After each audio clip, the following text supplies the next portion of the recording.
The year was 1187, and the Holy Land trembled under the heat of a merciless summer. The Crusader kingdom of Jerusalem stood fragile and proud, a glittering fortress of faith surrounded by endless enemies. For nearly a century, Christian knights had ruled these lands, their castles rising like thorns in a desert of resentment. But beyond their stone walls, a new power had risen, one name whispered in fear and respect alike: Salahuddin ibn Ayyubi, known in the West as Saladin, a man of vision, strategy, and patience. He was more than a warrior. He was destiny in motion. For years, he had watched the Crusader states tear themselves apart with pride and greed, waiting for the moment when unity would bring him victory. That moment had arrived. The spark that lit the fire came from one reckless man, Reynold of Chatillon, Lord of Carrick, whose arrogance knew no bounds. Defying a peace treaty, he attacked Muslim caravans, robbed pilgrims, and even threatened Mecca itself. To Saladin, this was not just an insult, it was blasphemy. The Sultan swore before his army that he would kill Reynold with his own hand, and that oath became the heartbeat of his coming war. By the summer of that year, Saladin's banners rose high across the desert winds. From Cairo to Damascus, from Aleppo to Mosul, warriors answered his call. Kurds, Arabs, Egyptians, Turks united under the crescent. His army was vast, disciplined, and fueled by faith. Meanwhile, inside the Crusader stronghold of Jerusalem, panic spread like wildfire. King Guy of Lusignan, a man uncertain and easily swayed, gathered his nobles in council. The Templars, ever hungry for battle, demanded blood. The cautious Count Raymond of Tripoli warned them to stay behind their fortresses, to wait out the storm, but pride drowned his voice. The Templar Grand Master insisted that to retreat was to dishonor God, and so, driven by pride and desperation, King Guy gave the order they would march out to meet Saladin. It was a choice that would doom them all. On July 2nd, news reached the Crusaders that Saladin had besieged Tiberias, where Raymond's wife was trapped.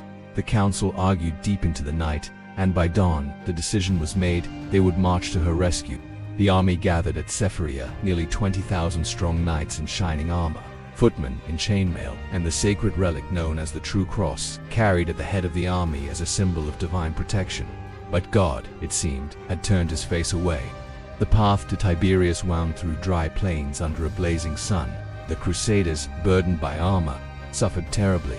Water ran out within hours, horses collapsed, the air shimmered with heat, and each step forward felt like walking into a furnace. Saladin had planned it all. His scouts had burned the grasslands, poisoned wells, and filled the horizon with smoke. The Christians marched toward an invisible wall, a trap that waited patiently for them to enter. As the Crusaders staggered forward, the horizon darkened with movement. Saladin's cavalry appeared, their banners like waves on the wind, their drums echoing across the valley. The Muslims did not attack immediately. Instead, they circled, cutting off access to water and escape routes. Each hour drained more strength from the Crusaders. By evening, the Christian army reached a barren plateau known as the Horns of Hattin to rocky hills overlooking Lake Tiberias. They were surrounded. Behind them, the desert burned. Ahead of them, Saladin's army waited. The night offered no comfort. Saladin ordered fires lit all around the Crusader camp. Smoke and sparks filled the air, choking the men who tried to rest. The Muslims beat their drums through the night, their chants echoing like thunder, while archers fired flaming arrows that turned tents into infernos. Inside the Crusader camp, panic spread. Knights argued. Soldiers screamed for water. Horses neighed and collapsed. The True Cross gleamed faintly in the firelight as priests prayed for a miracle that would never come. At dawn, the sky turned blood red as if the heavens themselves foresaw slaughter. The Crusaders formed ranks, their faces pale, their lips cracked and bleeding. The Templars held the front line, the Hospitallers guarded the flank, and King Guy stood at the center beneath his royal banner. Saladin, watching from a nearby hill, remained calm and silent. He raised his hand, and 1,000 horns sounded. The Muslim army advanced like a tidal wave, swift, precise, and unrelenting. Arrows darkened the sun. Each one found its mark. The Crusader shields rattled under the storm of iron. They tried to charge, but the ground beneath them was soft with ash, and their horses stumbled. Saladin's men drew back, then struck again from every side. The desert echoed with cries of agony and faith. Deus Vult. From the Crusaders, Allahu Akbar. From the Muslims, the sound merged into chaos. As the battle raged, thirst became the true enemy. Crusaders threw down their shields, crawling toward the mirage of water that wasn't there. Men began to faint, to hallucinate, to beg for mercy. Saladin's cavalry encircled them, closing the noose tighter with every charge. The heat was unbearable. The air itself seemed to burn. The true cross still stood, but its bearers were dying around it. In that moment, the Crusaders realized that the battle was lost, but it was far too late. The Battle of Hattin had begun, and the desert had chosen its side. The morning sun rose like a blade of fire, cutting across the smoky hills of Hattin. The Crusader army stood broken before the day had even begun. Their armor shimmered beneath the burning sky, but their hearts were heavy, their throats dry as dust. All around them, the sand glowed red, the air thick with the scent of ash and sweat. The Muslim army encircled them completely, a living wall of steel, banners waving like shadows of death. Saladin sat upon his horse at the edge of the ridge, silent and composed, his eyes sharp and calm. He had studied the enemy, their fatigue, their fear, their dwindling hope. This was not a fight. This was execution by patience. He raised his hand, and the horns sounded again, deep, echoing calls that rolled across the valley like thunder. The first wave of arrows screamed through the air. The Crusaders lifted their shields, but there was no escape. The sky itself seemed to rain iron. Horses collapsed with cries that tore the silence. Men fell in heaps, the weight of their armor crushing them as they stumbled. The knights tried to advance, but Saladin's cavalry withdrew in perfect rhythm, pulling them farther into the trap. The Crusaders, blinded by smoke and driven by desperation, pushed forward only to find more arrows, more fire, more pain. The heat was unbearable. Their mouths opened in dry gasps. The wind carried the smoke of burning grass into their lungs, choking them. The very air became their enemy. In the chaos, King Guy of Lusignan tried to rally his men. He lifted the banner of Jerusalem high, shouting that God would deliver them. But his words fell flat. The soldiers could barely stand. The true cross, once the symbol of divine protection, now stood as a tragic relic among corpses. The priests who carried it cried out prayers that vanished into the roar of battle. Each man who touched the relic fell soon after, pierced by arrows or consumed by flames. It was as if heaven itself had turned away. The Knights Templar, proud and fierce, formed a wedge and charged toward Saladin's left flank. Their lances shattered the first Muslim line, but they were too few, too slow, too exhausted. Saladin's mounted archers swarmed around them like hawks. Arrows struck from every direction. Horses fell. Knights were dragged from their saddles and cut down. Still, the Templars fought like lions, their armor stained black with smoke and blood. The Hospitallers followed, attempting to break through to the lake below. They could see the water glimmering in the distance, but Saladin's troops had blocked every path. The illusion of salvation only deepened their despair. Hour after hour, the battle raged beneath the burning sun. The Crusader army, once a disciplined force, dissolved into chaos. The banners fell one by one. First the Templars, then the Hospitallers, then the royal standard itself. Around noon, the center of the Christian line collapsed entirely. Saladin's infantry advanced, their curved blades gleaming in the heat. The desert shook with the sound of steel meeting steel. Cries of agony echoed across the plain. Some Crusaders tried to surrender, but many were cut down where they stood. It was no longer a battle, it was a storm of faith and vengeance. At the heart of the slaughter, King Guy and his remaining knights formed a desperate circle around the true cross. They knelt, praying, holding the relic as arrows rained upon them. Saladin watched from a distance, his face expressionless. He respected their courage, but knew the outcome was sealed. With a single motion of his hand, his cavalry surged forward one last time. The final charge broke the Crusader line completely. The royal banner fell. The cross tumbled to the ground. The symbol of Christendom in the Holy Land was gone. When the dust finally settled, the battlefield was silent. The Crusaders lay in heaps, armor glinting weakly in the sun. The ground was littered with broken swords, shattered shields, and the remains of pride.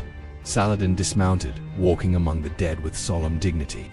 He gave orders for mercy to those who laid down their arms. Thousands of prisoners were taken, including King Guy himself, now pale and trembling, his face drained of life. The once proud king knelt before Saladin, defeated but alive. Saladin looked at him, then at Reynold of Chatillon who stood nearby, his eyes still burning with defiance. The Sultan remembered his vow. He offered water to King Guy, a gesture of honor, but when the cup was passed to Reynold, Saladin stopped it. "You shall not drink," he said coldly, "for you are faithless and cruel." Reynold sneered, muttering a curse under his breath. Without another word, Saladin drew his sword and struck him down with his own hand. The oath was fulfilled. The other Crusaders watched in horror as Reynald's lifeless body fell to the ground. Saladin turned back to King Guy. "A king does not kill another king," he said quietly. "Your life is spared." He ordered that the royal prisoners be treated with respect for Saladin. Honor was the crown of victory.